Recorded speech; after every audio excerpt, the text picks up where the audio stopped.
The Snow Queen by Hans Christian Andersen. Hello, this is Natasha, and this is the first part of one of the most beautiful fairy tales ever written. It's rather long, so I'm going to be reading it in 3 parts. It's called The Snow Queen by Hans Christian Andersen.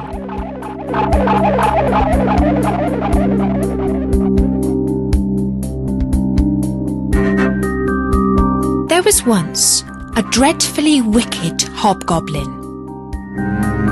One day he was in capital spirits because he had made a looking glass which reflected everything that was good and beautiful in such a way that it dwindled almost to nothing.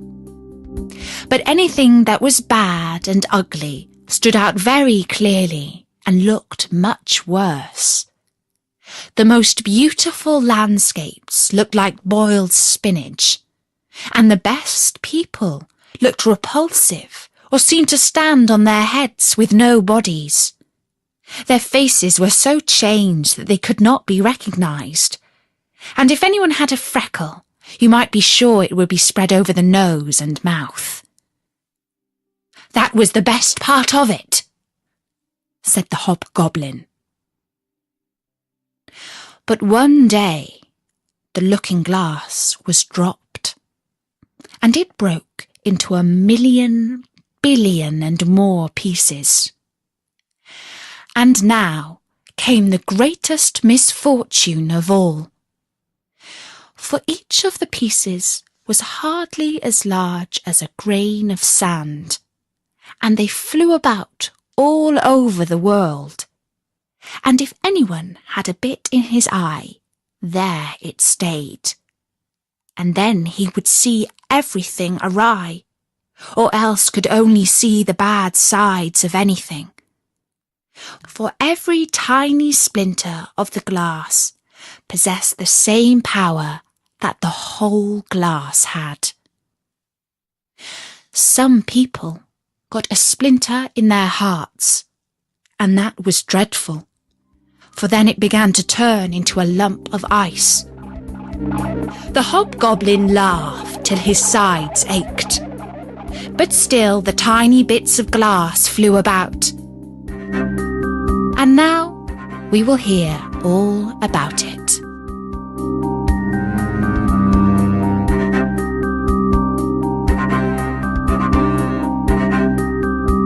In a large town, where there were so many people and houses that there was not room enough for everybody to have gardens, lived 2 poor children. They were not brother and sister, but they loved each other just as much as if they were. Their parents lived opposite one another in 2 attics, and out on the leads they had put 2 boxes filled with flowers. There were sweet peas in it, and 2 rose trees, which grow beautifully, and in the summer the 2 children were allowed to take their little chairs and sit out under the roses. Then they had splendid games. In the winter they could not do this, but then they put hot pennies against the frozen window panes and made round holes to look at each other through. His name was Kay, and hers was Gerda. Outside it was snowing fast. "Those are the white bees swarming," said the old grandmother. "Have they also a queen bee?" asked the little boy, for he knew that the real bees have one. "To be sure," said the grandmother. "She flies wherever they swarm the thickest. She is larger than any of them, and never stays upon the earth, but flies again up into the black clouds. Often at midnight she flies through the streets and peeps in at all the windows, and then they freeze in such pretty patterns and look like flowers." "Yes, we have seen that," said both the children. They knew that it was true.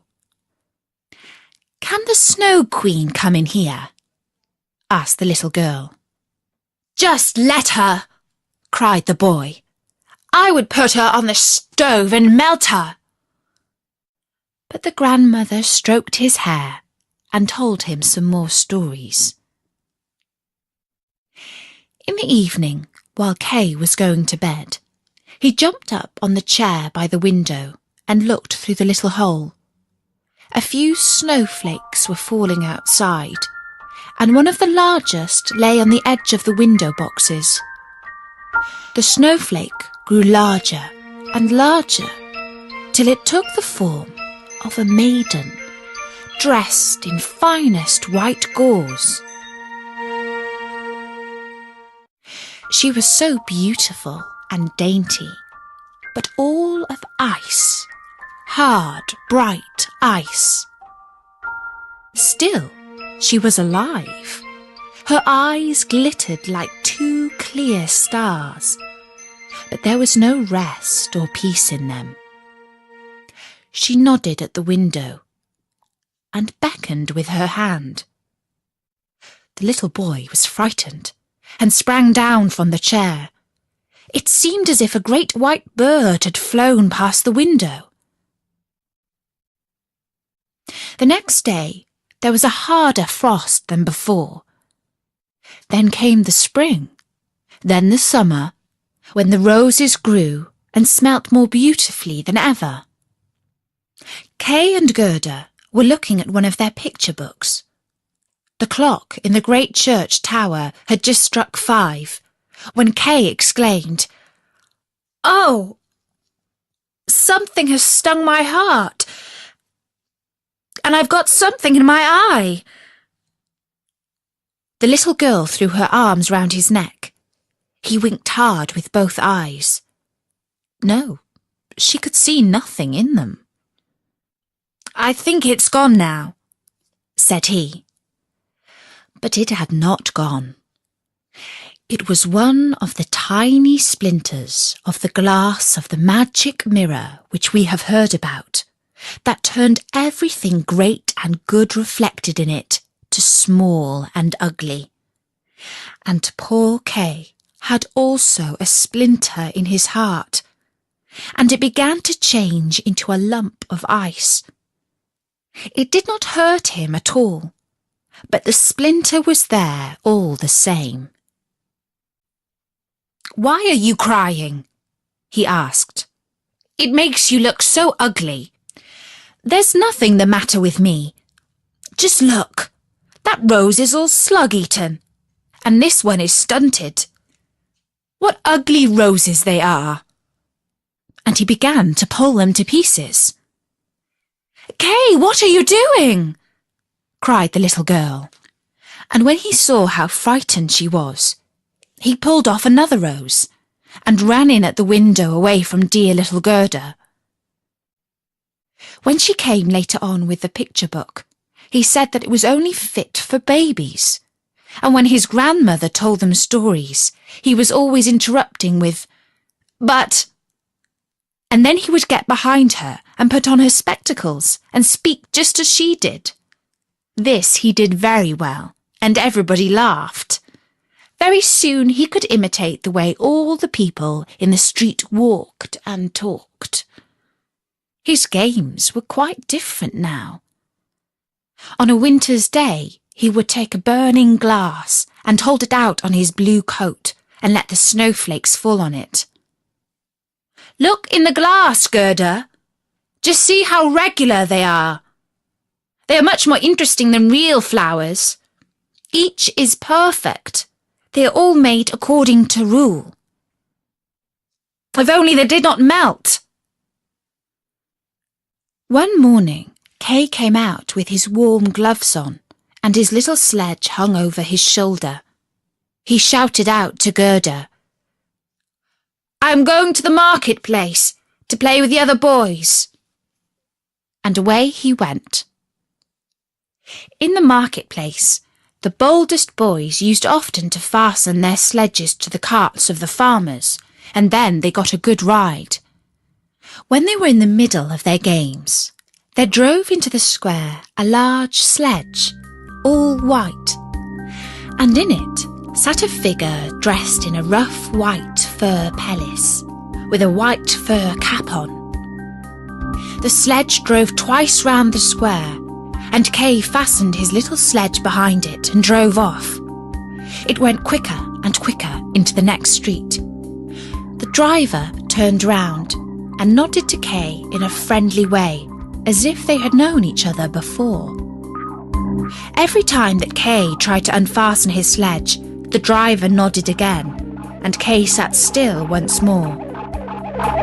Then they drove out of town, and the snow began to fall so thickly that the little boy could not see his hand before him, and on they went.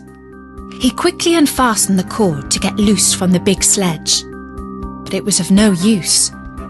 His little sledge hung on fast, and it went on like the wind. Then he cried out. The snowflakes grew larger and larger till they looked like great white birds. All at once they flew aside. The large sledge stood still, and the figure who was driving stood up. The fur cloak and cap were all of snow. It was a lady, tall and slim and glittering. It was the Snow Queen. "We have come at a good rate," she said. "But you are almost frozen. Creep in under my cloak." And she set him close to her in the sledge and drew the cloak over him. He felt as though he was sinking into a snowdrift. "Are you cold now?" she asked, and kissed his forehead. The kiss was as cold as ice, and reached down into his heart, which was already half a lump of ice. "My sledge! Don't forget my sledge!" He thought of that first, and it was fastened to one of the great white birds who flew behind with a sledge on its back. The Snow Queen kissed Kay again, and then he forgot all about his little Gerda, his grandmother, and everybody at home. "Now I must not kiss you any more," she said, "or else I should kiss you to death." Then away they flew, over forests and lakes, over sea and land. Round them whistled the cold wind, the wolves howled, and the snow hissed. Over them flew the black shrieking crows. But high up the moon shone large and bright, and thus Kay passed the long winter night. In the day he slept at the Snow Queen's feet. And that was the first part of The Snow Queen by Hans Christian Andersen. I'll be back soon to tell you what happened next to Kay and Gerda. But in the meantime, don't forget that you can find loads more stories at storynori.com. So until next time, from me, Natasha, bye-bye!